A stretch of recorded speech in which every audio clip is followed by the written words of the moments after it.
Hey, this is Ecotek Lab. I'm Mr. Young, CEO and founder. We dripping in black. Welcome to the Dripping in Black podcast, where we celebrate Black excellence throughout the Black diaspora. Here's your host, David V. Lewis. What's up, good people all across the world? This is the Dripping in Black podcast. I am your host, David V. Lewis, and per usual, we have another fantastic guest. Today's guest is Keith Young. Keith, say hello to the world. Hello, world. Mr. Young, Ecotek Lab. How y'all doing? Yeah. And so Keith Young has a dynamic story. He's impacting youth all across our nation. And we're going to dive into that story very shortly. But we always start off with a simple but loaded question of who is our guest.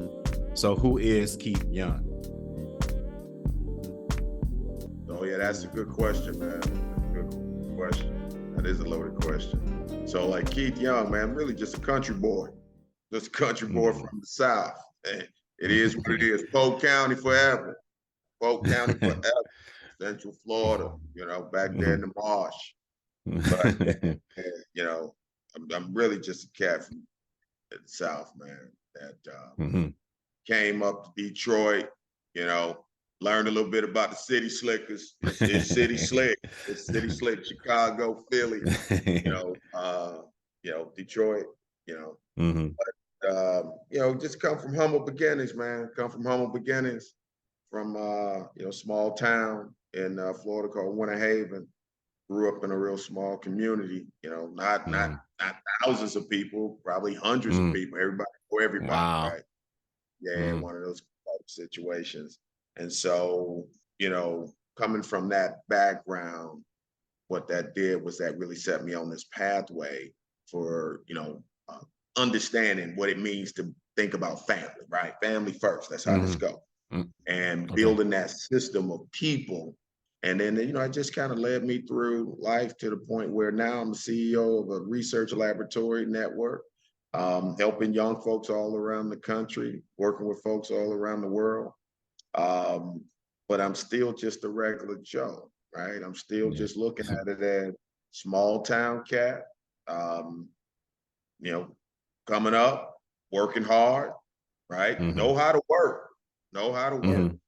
Right, so it's, some folks are like, I'm only just a 9 to 5 cat. I'm like, man, we used to be up from sun up to sun down, and I perpetuated that behavior into my work life, right? So guys are like, wow. I ask some of the students, they'll say, hey, Mr. Young, what's one of the best things that you understand to be part of your background? I said, time management. Like we never let time go by and not do something with it, or something about it. And so, we built that. So I own these laboratories, Detroit, Orlando, Baltimore, Houston, kids from all around the country doing research with all 193 world nations. I've lived abroad. I lived in Paris. I lived in London, traveled a lot, worked in industry, right? So I got a chance to see a few things. And then I had, the opportunity to see what the education system brings to the table. And I had to get involved, David. I had to get involved, man. Once I saw that, I was like, look, you know what? Education economics. And if you ain't gonna get the education economics, you're never gonna be able to follow. So because of that, man, I built that laboratory network. And, let me jump in here, because to give the audience context, the way we met is my school was doing a professional development. In fact, my district was, and you were one of the speakers that came in to talk to us about what you do. And I was so thoroughly impressed. I didn't tell you this at the time, but you were giving us a science lesson using the football and the baseball. And science was one of the subjects that I did not like in high school. And your presentation had me so drawn in that I said, man, imagine if I had a teacher like that when I was back in high school, how much my opinion of science would have changed, because you made it fun, you made it interesting, and you knew the language of science and you had it intertwined in your presentation. It was so natural. So here's a question that I have for you, because I'm looking at your degrees. It's not in science, is it? No, man, my degree's in international How did business. you get up in science? Man, you know, when I was working in industry, I I worked for a big consulting firm, right? And so I would go to all these, I mean, it's one of the top consulting firms in the world, man. I just happened to get up in there. They snatched me up in there. And I got up in there and I was walking around. I'm saying to myself, because I'm a kind of guy, you know, if you look at basketball, you know, and I'm just gonna go back to the Detroit Pistons in my era, right? It was Zeke, right? So Isaiah, bad man, boys. he had, the bad boys, the whole deal. You know, this is the real deal. If he had 30 points and 5 assists, you knew we almost lost the game. It's like, man, he had to shoot too much. And what I found was, you know, if he had something like 15 to 15, man, we probably won by 10, 20 points because he was dishing the ball, right? So I'm going through my work career and I'm seeing the connection between the economic environment and the science. I'm working with companies that make paint. Wow. Seeing how they spending all this time on paint. And then you go into Home Depot, you got to buy the paint now, right? So we just thinking that they just playing with paint when in reality they were doing chemistry. Okay, let's get this chemistry. Oh, paint, right? Yeah. It could be manufacturing cars, man. You go in there, they got a group of guys, young ladies too, that are working on the sensors, right? And we're like, man, you know what? Man, you know, next year that XL2 is gonna have an autonomous, you know, driving feature. Well, that's gonna cost you another 15,000 now, though. So I'm sitting here paying attention to it, and I'm looking at the kids in our community, and I'm saying they don't get the connection between the two. And I made the decision. I said, well, who am I gonna help first on this thing? You know, you know, am I gonna take that jump shot myself, or am I gonna kick this out to that spot up too? I said, I'm gonna have to take a shot myself to see how this really feels, right? Because I know they're gonna foul me. It's gonna be a hard fight. Because I'm coming in from a space where I'm not naturally in your space. I'm not naturally in that world. But I'm willing to take it to the bucket. Right. So I'm gonna take that hard foul from the schools that is gonna say, well, his background is not in the field, but he doesn't understand what we do. I understand the value of what you do. For that, I'm going to investigate. And I'm gonna put myself in your shoes. I'm gonna play the big man spot, even though I'm point guard. I'm gonna play the power forward spot, even though I'm point guard. I'm gonna learn what you know, and then I'm going to put my piece on it, which is the understanding of how it goes beyond science. We're gonna turn this into a laboratory system, right? And so that's kind of how I got into it, man. I saw so much going on around the world. I was in Hong Kong, working on a project with General Motors. When I made the decision that I'm going back to the house, I'm going back to the house. These cats, they got it. But I figured out connection. And I figured out that we cannot get the type of folks in our community to be leaders of companies or to be leaders in our community to run systems like, you know, the water department, the light department, right? Until they understand the science. Yeah. So they, you know, so we always say, hey, we want you to have a good job. A good job in what? Right. A good job doing what? Right? Knowing what? Right. Right. So it's just been that's how I connected it, man. And then I went to Harvard. I went to the Harvard Executive Leadership Program. And I said, you know what?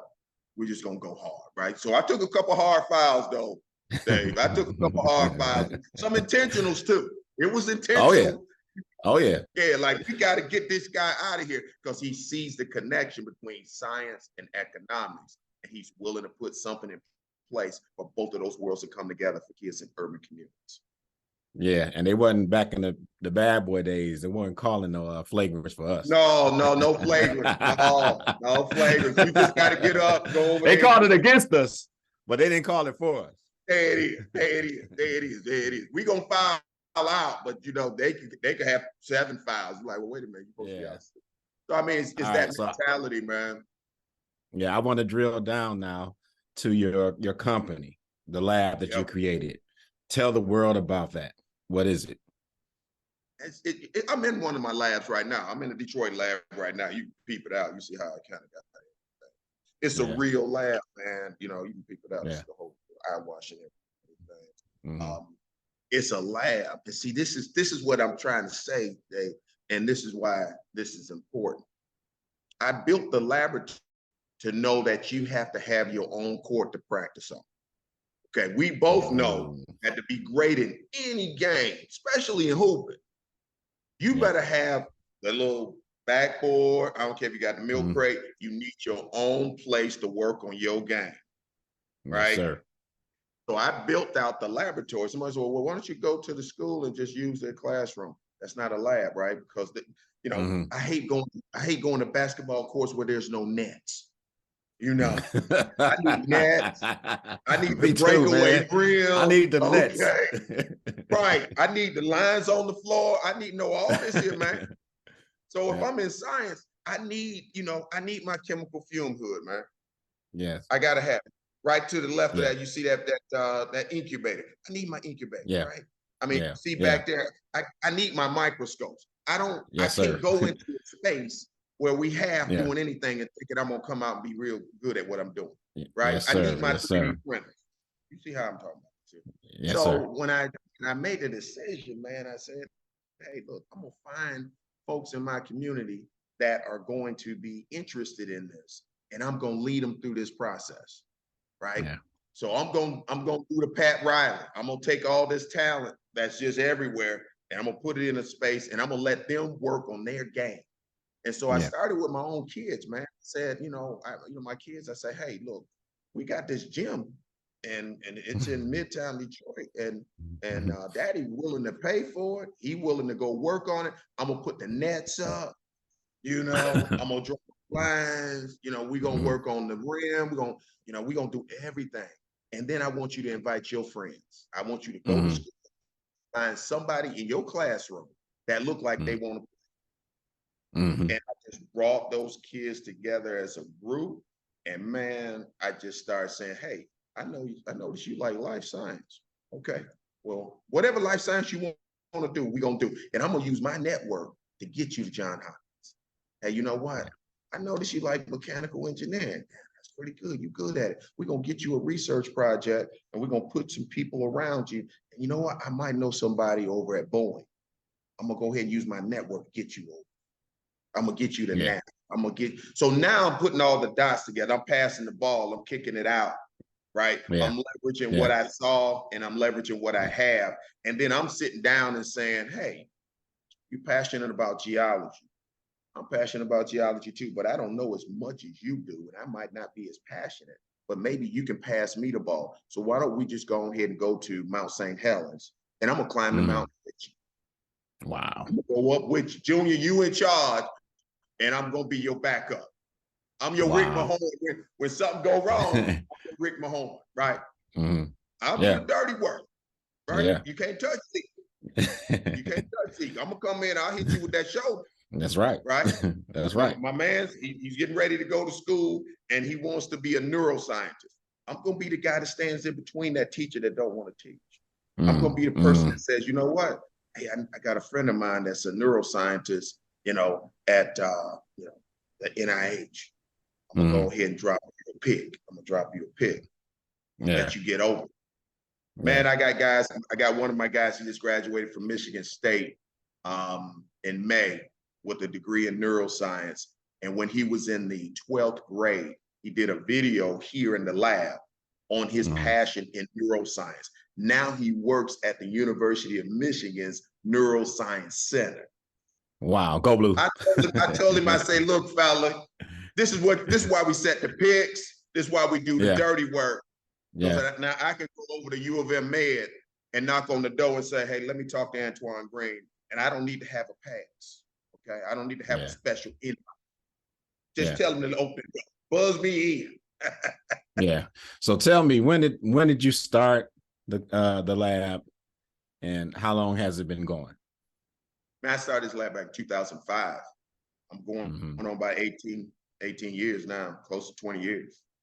Yeah, close man. To 20 years, man. So, but it's been a passion, man. I mean, because there's a lot of cats would say, hey, look, dude, you got 1,000 things you could do. That's true, man. Yeah. That's true. I could be spot up shooting and dunking on a few folks in a lot of ways. But I look at it and say, you know what I mean? I could definitely jack something up if I needed to. But I'm thinking to myself, man, because I was in the lab, I was in one of my labs, and one of the kids, you know, they're 26 now. These kids, they came through the lab and they were like 10, now they're 26, and they run in the lab. And they asked me, they said, well, Mr. Young, why did you stay with us so long? I said, because you were going to be my replacement. Yeah. And I couldn't leave before I knew that someone was capable of replacing me. Now, granted, it's going to take two of y'all to do it, but y'all can do it. And I can trust that the people that are coming behind me, they're going to be taken care of. They're going to be taken care of. So it's been almost 20 years, man. And like I said, it's just knowing that passion and getting up every day. Like I said, taking a lot of hard files, going in and people saying, well, that's not possible for kids of our community, or, you know, how would you get them to NASA? So why would you give them the opportunity as early as the third grade, second, third grade to be in a laboratory? I mean, I had to take all those hard files, man, and just keep going. And I think that's the mentality, man, of being in it so long. So now I'm just talking to you. I'm just talking to you about experiences, baby. Yeah, absolutely. And that's kind of what you did at the professional development. You know, you didn't spend a whole lot of time really talking about Keith Young. You pointed your mouse, you clicked a few links, you had so many receipts, like the young folks would say, about what your program is doing. Yeah, man. So I want to talk a little bit briefly about, it started here in Detroit, and you have these other campuses across the United States. So talk a little bit about that, and then talk about where these kids come from and how they end up in your lab. Well, I mean, so the other laboratories, Houston, Orlando, Baltimore, you know, B-more, you know, shout out to B-more. That's how that's going to be, you know, H-Town, you know, City Beautiful, you know, this side this go. I built those labs, man, in spaces where we would have a environment similar to this, right? Now, there are schools in those parts of the world, and it's even here in Michigan, where the schools have said, hey, can you build a satellite lab like you have in Michigan in our school? And I'm helping schools do that, right? I'm helping, you know, leaders make that happen. Because again, remember I said, I had to understand what the court looked like. I had to play on the court, and then I had to get comfortable with what I did on the court. So if I was working on a chemistry experiment, let's say an exothermic reaction experiment, which produces heat, or an endothermic reaction experiment that absorbs heat, at the end of the day, man, I had to get good at that, right? Yes, sir. I mean, I stayed in the lab many, many nights saying, hey, look, you know what? We got to get good at making biofuel, because one day that's going to be an alternative energy, right?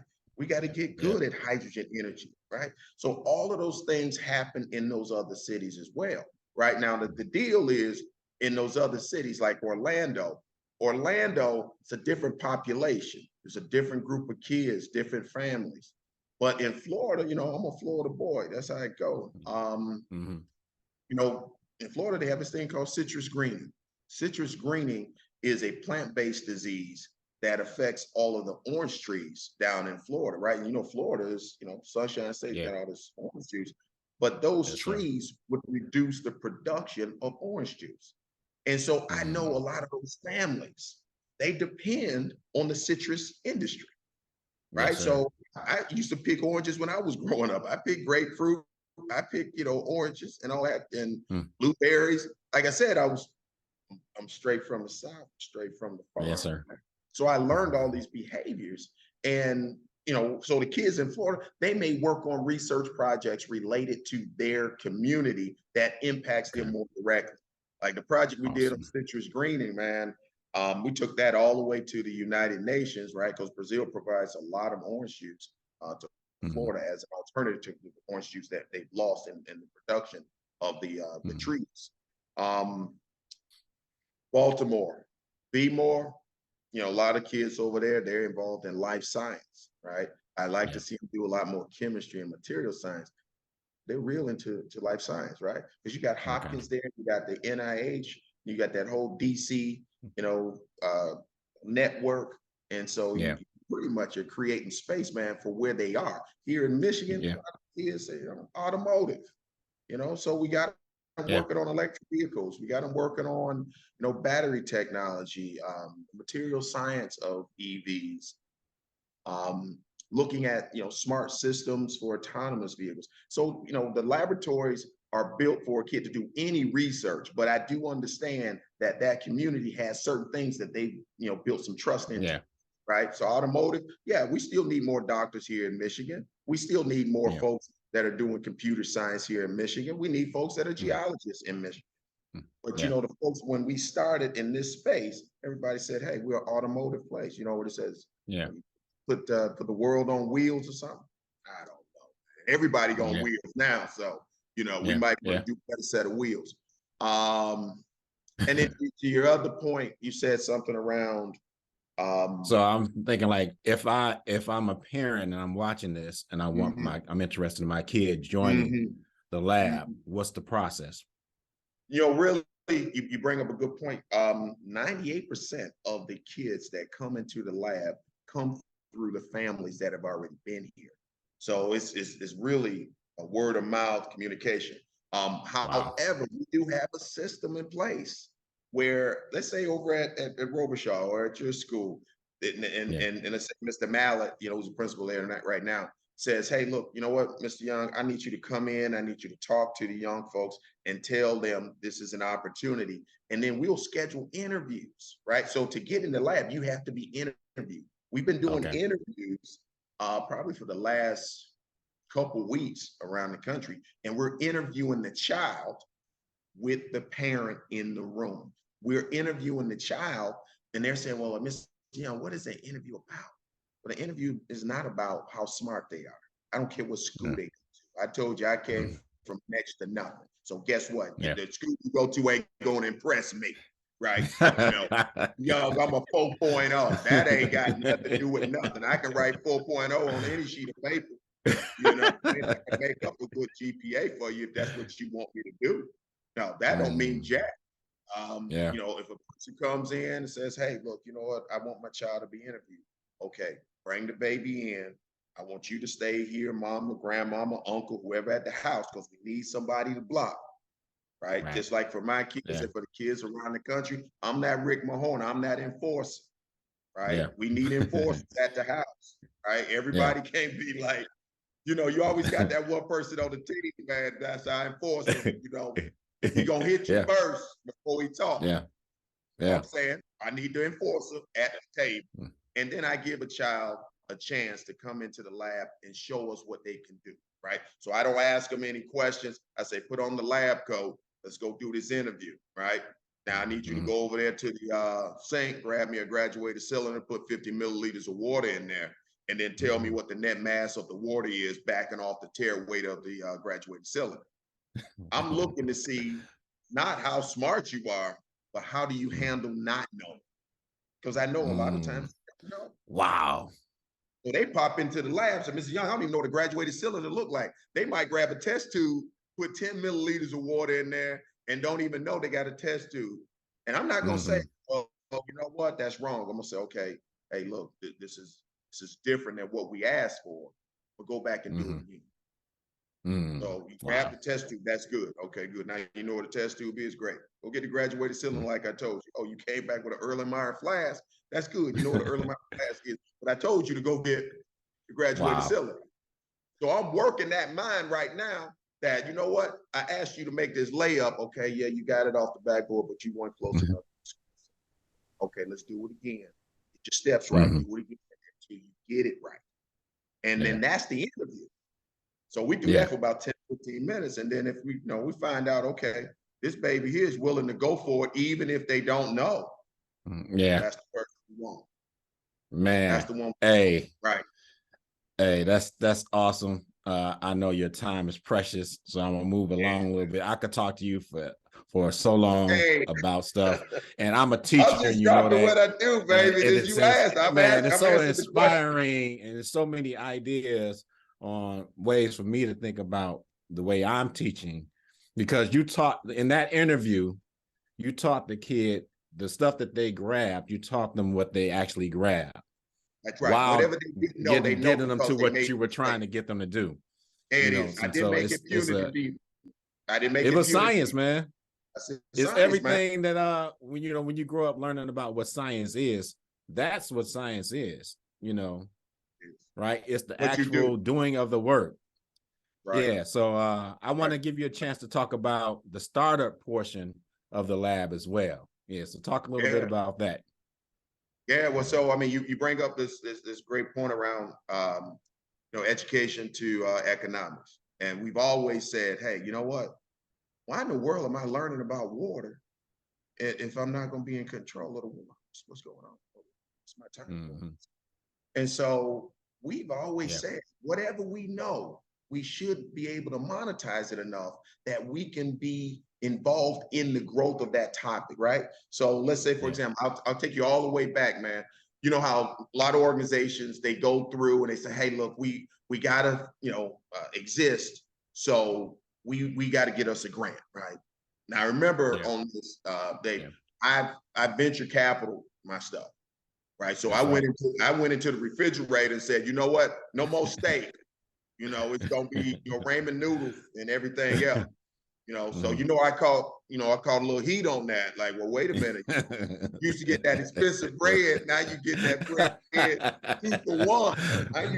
From the people that's closest to you. You got the heat from. I'm getting the heat from the cats closest to me, man. Like, what are we doing? Yeah. Wait a minute. You instead of buying toys, you buying gloves. You buying beacons.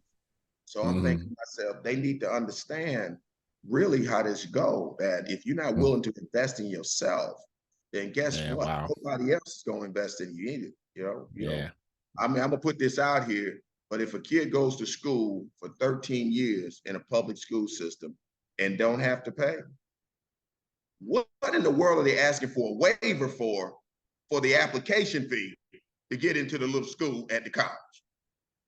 You did 13 for nothing. They asked you for $50, $25, and you try to get away from all of them. Man, look here. It's time for you to go somewhere else, because guess what?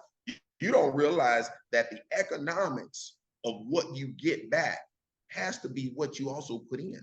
And so we turn the mindset that, man, we put in all these hours, right? We put these hours in learning how to fly drones. We put in all these hours doing computer science. We put in all these hours understanding soil chemistry, putting in all these hours doing geology. Man, we got to get something for this. And so we started creating our own companies. And the first process that I put in place to make this kick was when we had a partnership with BMW Worldwide. I want to say like 2000, I think it was like 2009, 2010, man. Black Enterprise story on Detroit, because Detroit was going through bankruptcy. Dave Bing was the mayor at that time. That's right. They did a big story. Can Detroit be saved? And so one of the Black Enterprise folks popped into the lab, like, hey man, you doing something that might save this thing. So we're gonna put you on the team. You're not gonna play center, but we're gonna put you that 3-point shooter that can make some long shots for us. And we see it 13 years ago, I think that was way back in the day. So the guy from BMW Worldwide, he read the article, man, on his way to the auto show. And he popped in and said, he knocked on the door. I didn't have his phone number, nothing. He popped in. He said, hey, I read your story. I'm gonna put you down. You choose 3 schools in this part of the world and you do what you do. I'm not gonna run the I'm not gonna micromanage you. You do what you do. So I chose schools here in the communities, primarily for that Detroit lab. And man, for that first year, they gave us some support. I took my money, took their money, together kept support. So that second year, they gave us some support. The third year was a 3-year partnership. Third year, they came back and they said, hey man, we want to go ahead and drop some more paper to you. And I said, no, I don't think we want to do it. And they were saying, well, why not? I said, I'm not saying that what you've done for us is not important, because it was. But it was up to us to turn all of that activity into something that could sustain ourselves. So we started creating our own science kits, man. This one was made almost 15 years ago. We still sell it today. It's called Bioplastic in a Box, man. And it shows kids all around the country how to make biopolymers. And so what they did was that, now we got a bunch of other ones, got about 4 or 5 other ones, you know, things in biotech, so on and so forth.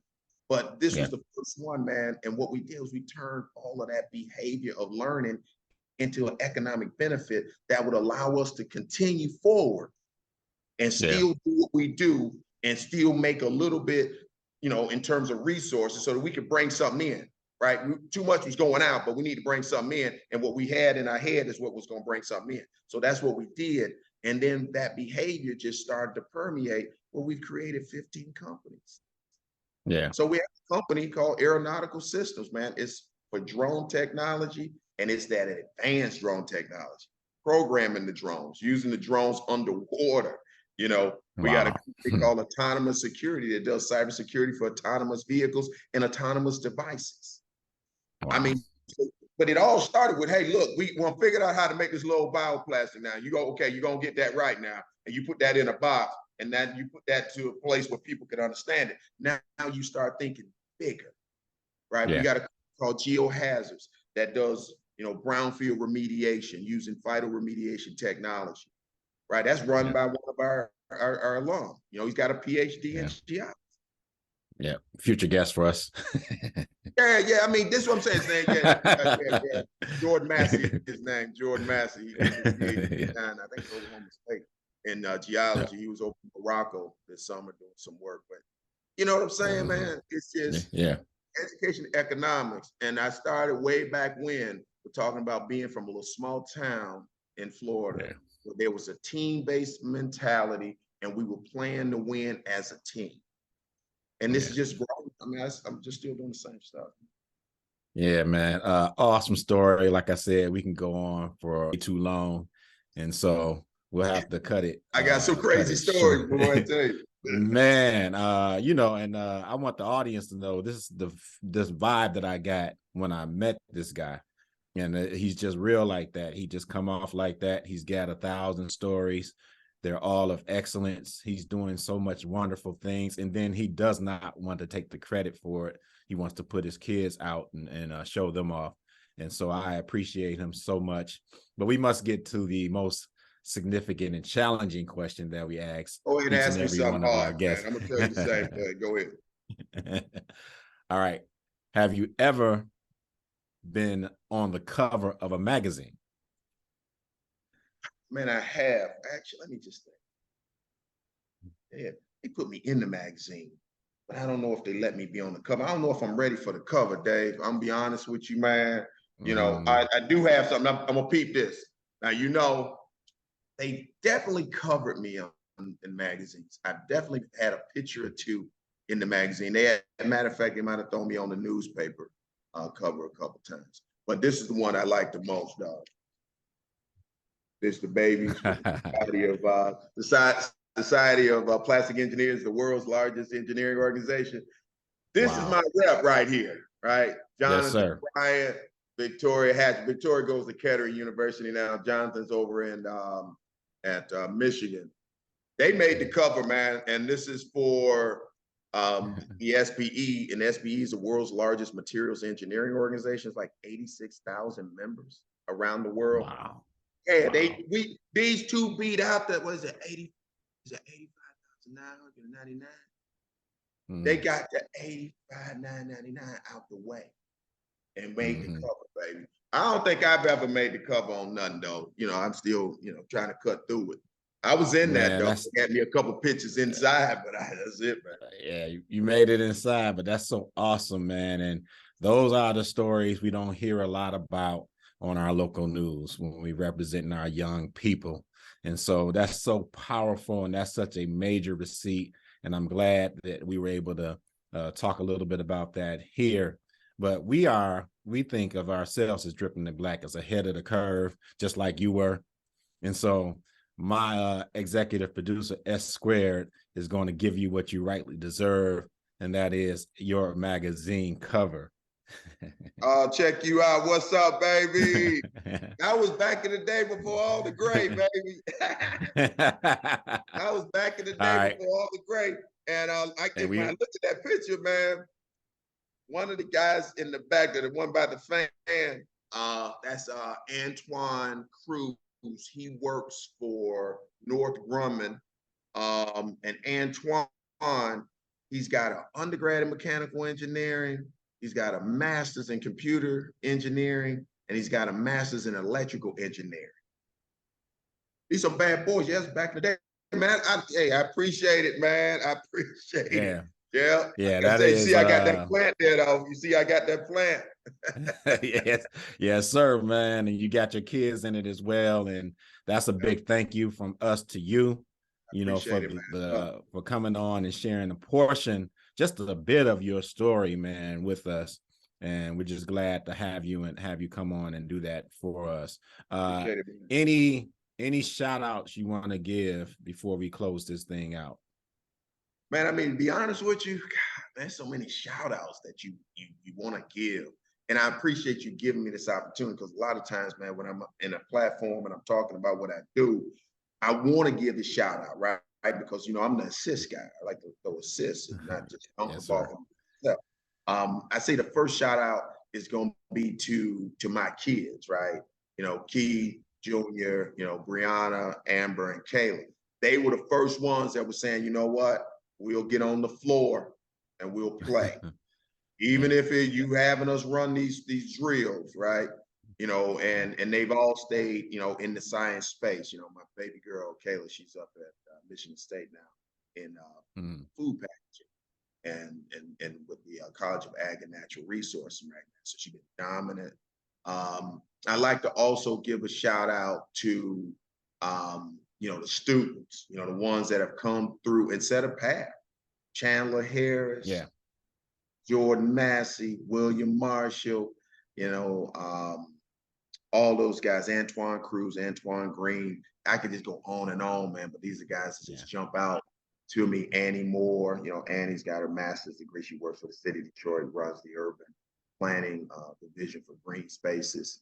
I like to also give a shout out to my, mom and folks back in Winter Haven. That's how this go. No matter how far you go, no matter how great you become, you're always just a, person that started in a place that's pretty small. And, I try to rep pretty good for not only that part of the world, but for folks in our community. Because a lot of times I walk into rooms that in some cases other folks wouldn't be able to walk into. And I have to understand that because I got there, I also got there because of what they've been able to do with me and help me, right? Evan Morton, all these guys. So I would say that's the big shout out, man. Last one, the school partners, the people that have been willing to take a risk, right? Yeah. Out of the families, families saying, hey, look, we don't know this way, but Mr. Young's going to walk us into the ambassador's office for India or for Angola.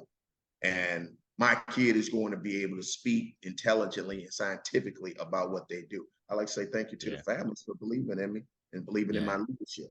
You know what I'm saying? Yeah. So, one more housekeeping item. If people want to find you, I know you don't do a lot of social media personally. I know social media, man. This is it right here, baby. This podcast is bigger than what I've ever done. So I'm not on Facebook. I'm not on Twitter. I'm not on TikTok. So you don't try to follow me. Ain't nothing to follow. Okay?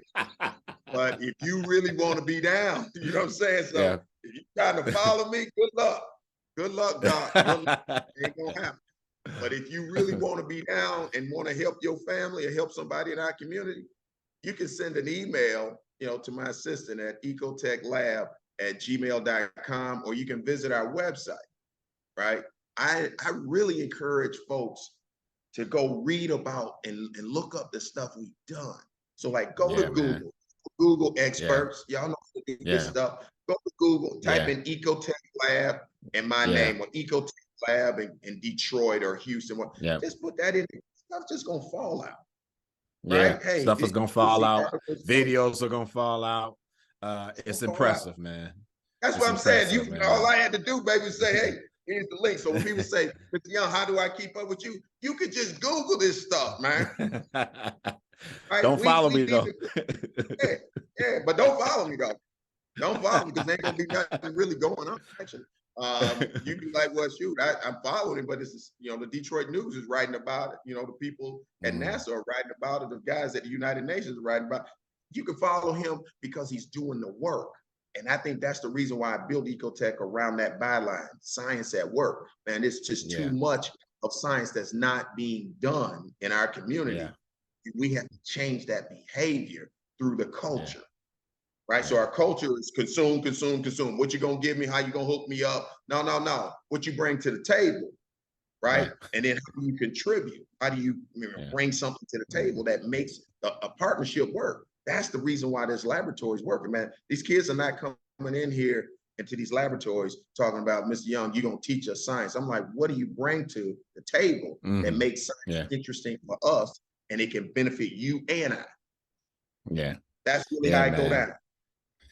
Man, so awesome. Loved having you on. Loved that you gave us the opportunity to chronicle a bit of your story here. And again, a big thank you to you. Big thanks to Keith Young of Ecotek Lab, the CEO and founder, and so much more. We thank you for his time. Thank him for his time. And we want to remind our audience that the DIBK Drip Shop is open. Go to dibkdripshop.com for the latest dripping and black merch. We have t-shirts. This you can't find. This is specifically for the host. Thank you to S Squared, but we do have mugs and all that good stuff to represent Black excellence. Go check us out there. And as always, a huge thanks to all of our listeners, viewers, supporters, and subscribers. And until next time, be kind, be loving, and be excellent on purpose. It is a choice. On the next Dripping in Black podcast is the mother-daughter duo of Zell and Avis Randall, CEO and COO, respectively, of Living Brave Through Breast Cancer. Her dream. My mom was a visionary, okay? They say if the vision or the goal don't scare you, you ain't doing it right. But this woman here, all the things that we have done, I'm like, oh Jesus! So I know with 1,000% that the things that we have done in Living Brave Through Breast Cancer have been nothing but God ordained.